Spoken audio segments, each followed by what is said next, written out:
All right, it's how to balance self care, parenting, and work. I mean, this is always a very difficult question, is can we really balance it? And many of you also voted. Of course, it's a good balance, that we don't feel as guilty paying attention to self care, but there are quite a few number of us still struggling equating self care with selfishness. You know, this guilt that we have is predominantly conditioned. If people did not tell us directly something, it was definitely around. You hear someone talking about somebody else and how somebody else is not taking care of the children but herself first, how she makes the husband do the work and she goes for a date with her friends. So, lots of things keep going on. And somewhere it could not be conditioning. I'm just not happy with my own life and I try to vent it out. So, a lot of things come in, and the good way to begin paying attention to it is by observing people. I mean, I have a friend who says, just walk by the mall and observe people. And I used to wonder, what would you really observe?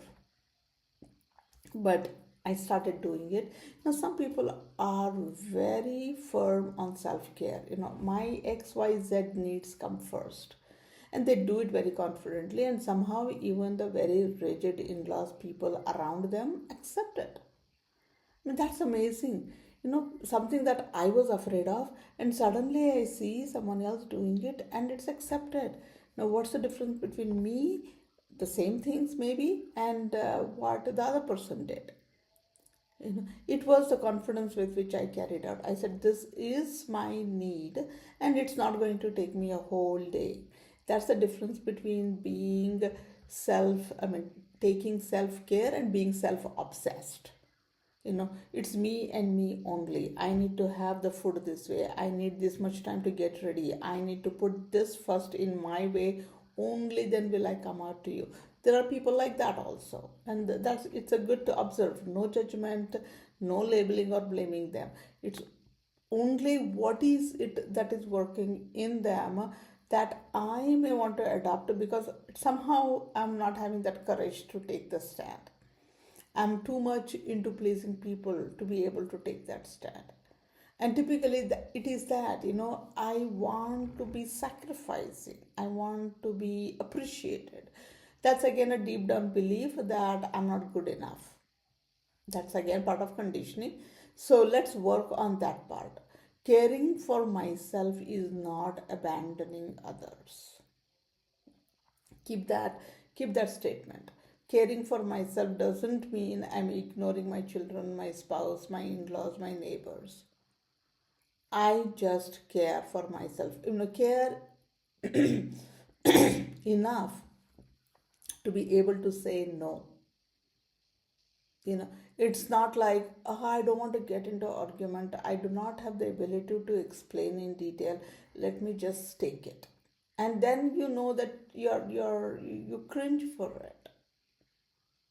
you know I have a very fantastic neighbor. I mean, she is there to provide anything for me all the time. And sometimes it might, I mean, she doesn't know because I have not, my no doesn't mean a no. So it could be that she thinks that I say no to not bother her. So she might be forceful and it might get inundated on me. Then I regret it. Just because my inability to say, I will take it from you and I will go take it from her. And when I don't need, I will say no, and she knows it. So it's just that simple conversation that you can have. Test it out with your own siblings, with your parents, with your cousins. When are you so clean in conversation that the other person doesn't feel inundating on you? That is self care. When you say, I want a half a cup of coffee, I want half a cup of coffee, no tea, no milk, tea, coffee. That should be very clear, right? And this is something also not accepted by the society. When I first moved into US and my parents were visiting me, when my friend said, "Uncle, do you want coffee?" and he said no, they dropped it. They didn't offer him because they were used to somebody being open.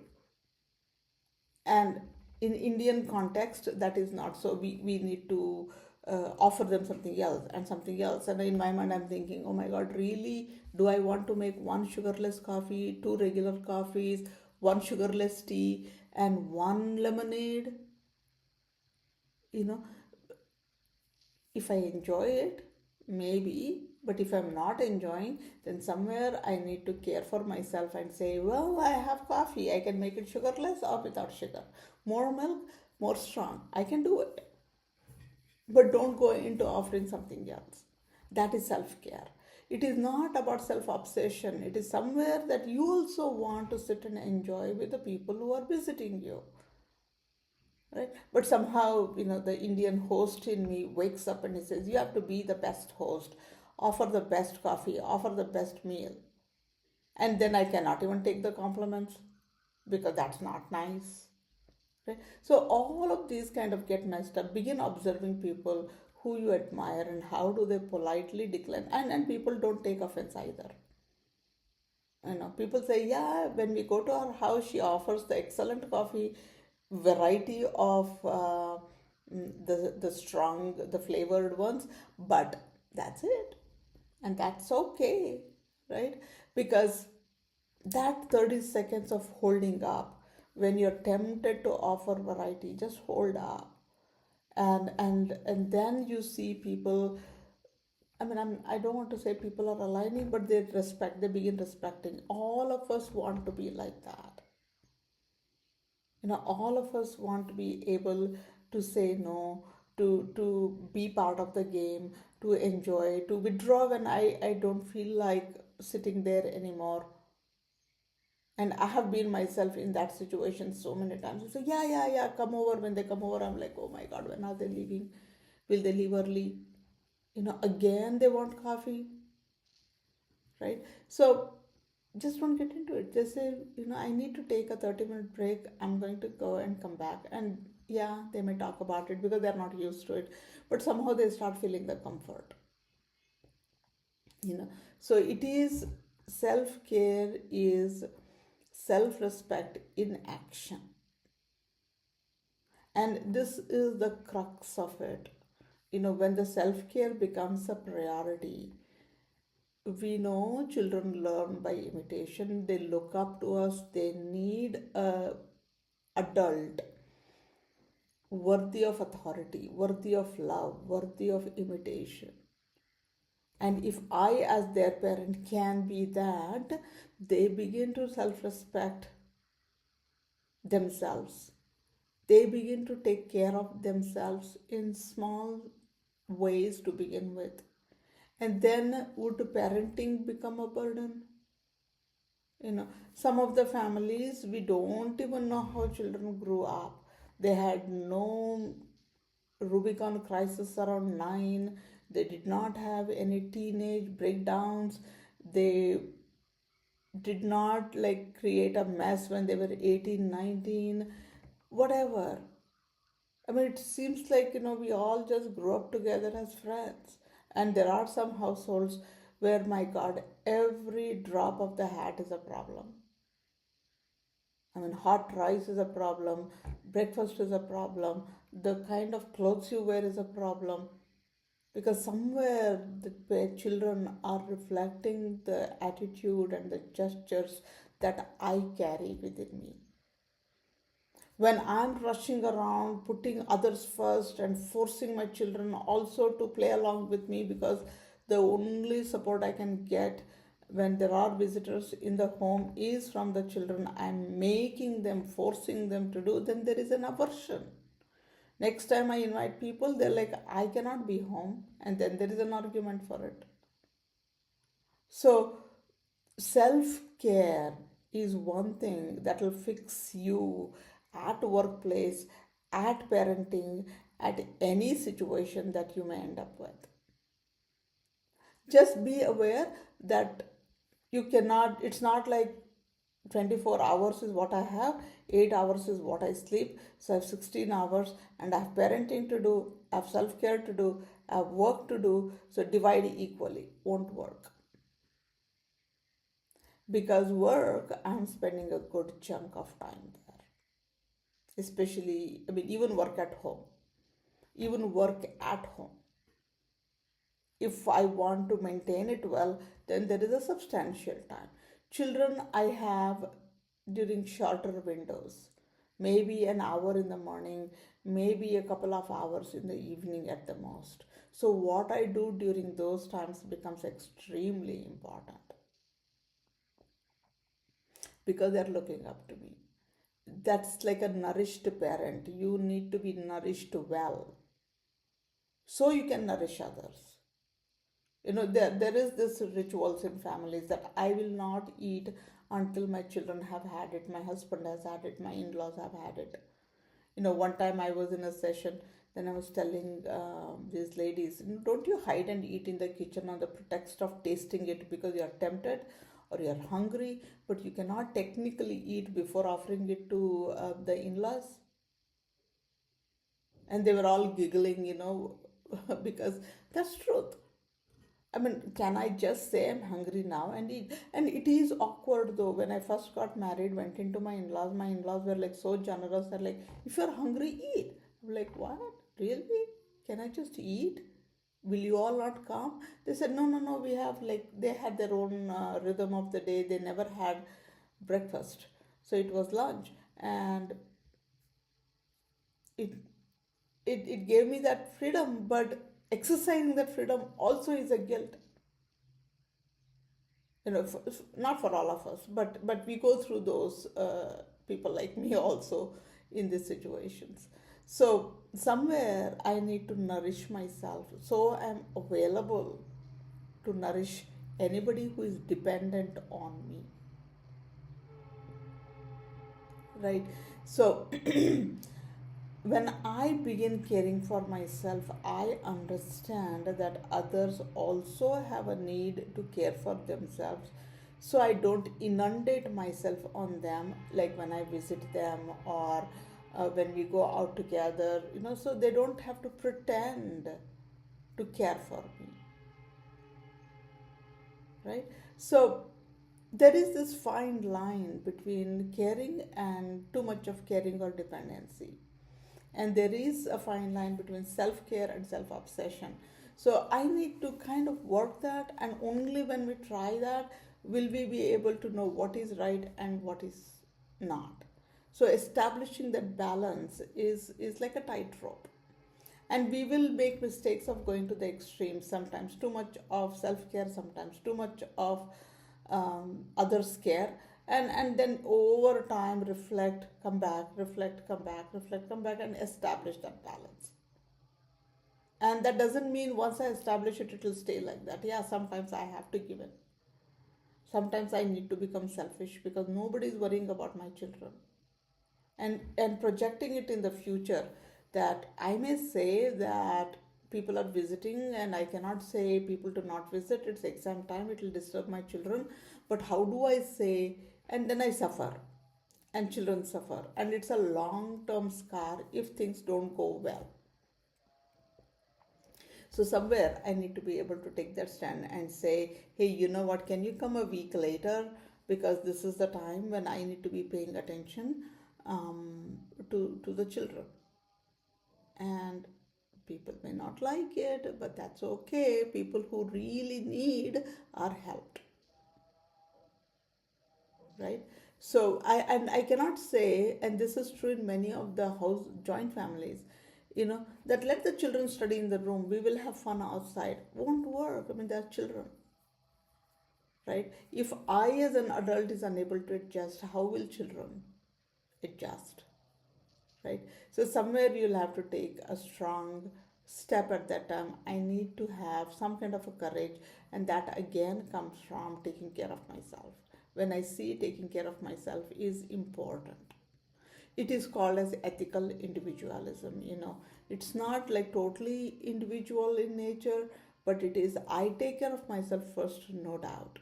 Maybe 15 minutes a day. 30 seconds when I apply moisturizer as I'm coming out of the bathroom. You know, 3 minutes to just sit quietly, and 5 minutes to have coffee just by myself. Some 15-20 minutes during the day. It's not, I don't need as much because I'm with me, and I could be giving in these instructions to myself every time I do. And that self care is constant effort that's going on. Okay.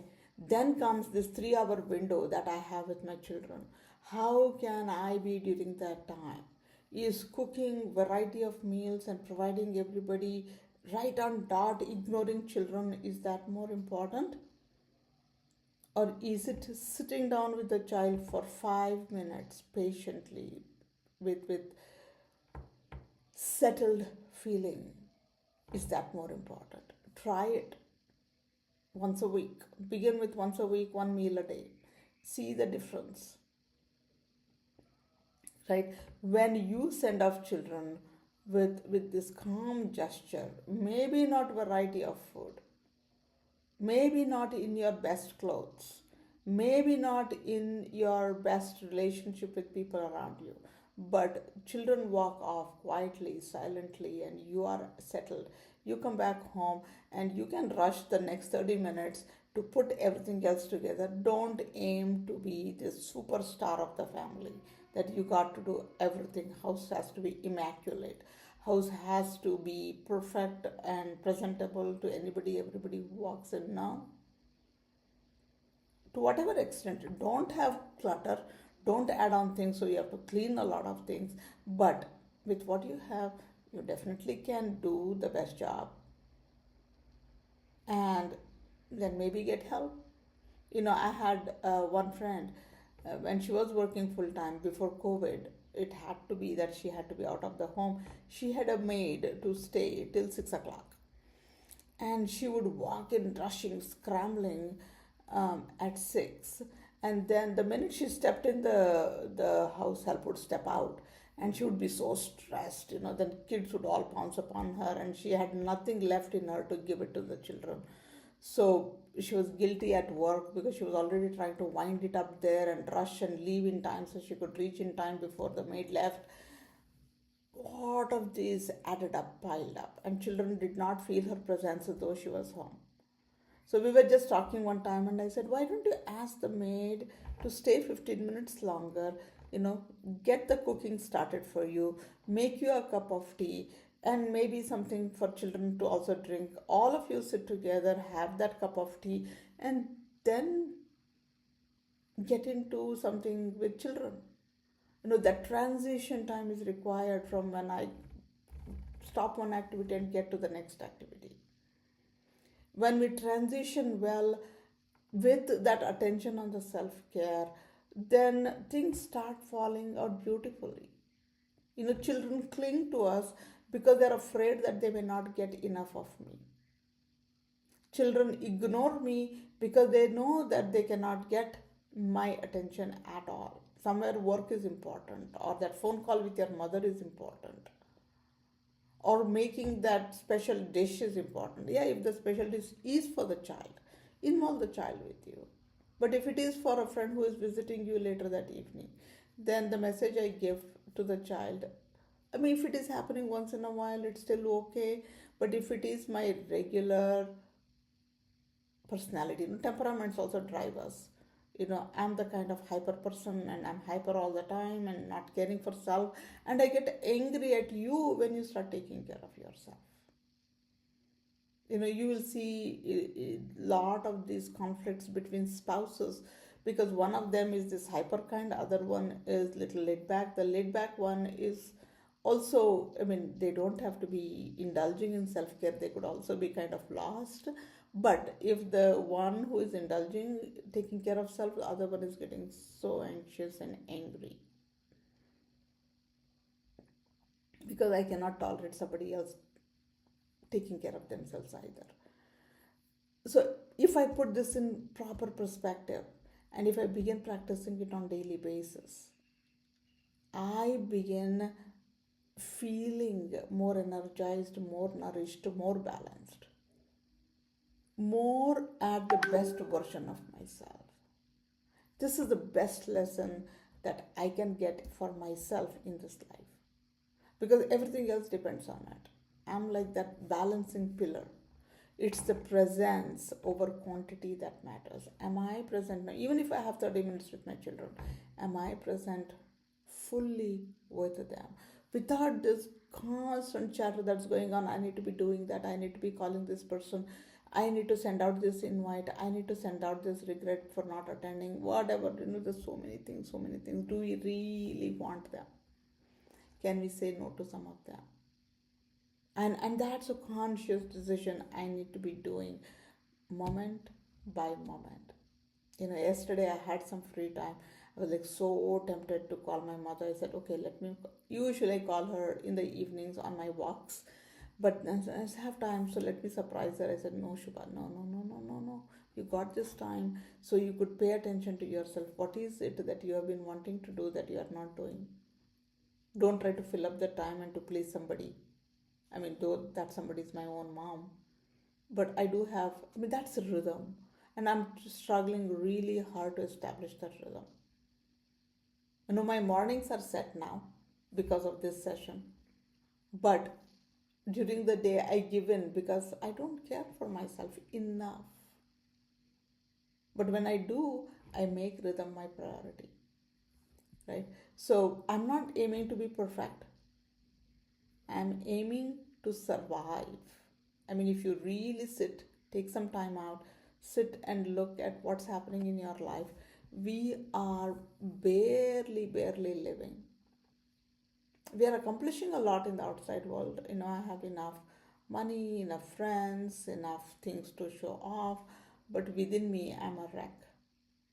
And that's what I need to pay attention to, because that's what I'm passing on to my children. That's why parenting is becoming hard.